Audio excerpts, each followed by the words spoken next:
if may chance, yes, pwede pa po. But the saltwater crocodile, no po. Magsastay po sila dito sa captivity. Sila po yung mga gagamitin po as a breeder. Uy, butik. Di ba mabutas to? Kung malaglag kami, tumunog eh. Alright.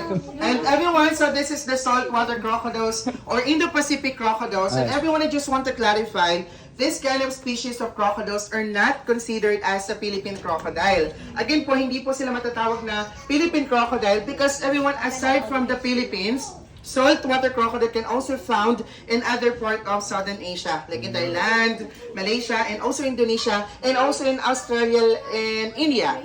One of the oldest crocodile po is from Australia, and they named Cassius at the age of 115 years old. He died last year 150. Mas matanda, centennial lang. because of aging na rin po. Eh, pa Maintain po yung Kailangan mo pag-inis yung pa. pamatutong mo Ang yung... ginagawa lang po is dinidrain po yung water. Pero kung kailangan po pasukin sila, Hindi we pala need sa- to drain the water. Kasi because crocodiles, they have, if wala po silang tubig, medyo mabagal po yung movement o yung attack speed po nila. So nagle-less po siya. Alright, and everyone said that is Tawi captured from Tawi-Tawi. Tawi-Tawi. And he is also male saltwater crocodile, approximately 20 to 25 years old and measure of 12 feet. Ganyang He katanda, was captured 20 to from the 25. wild in last 2015 from Tawi-Tawi, and he captured because he's a threat in the small community. So kumakain po siya ng mga livestock sa area.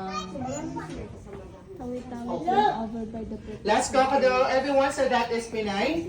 One of the female adult freshwater crocodile or Philippine crocodile here in the viewing area.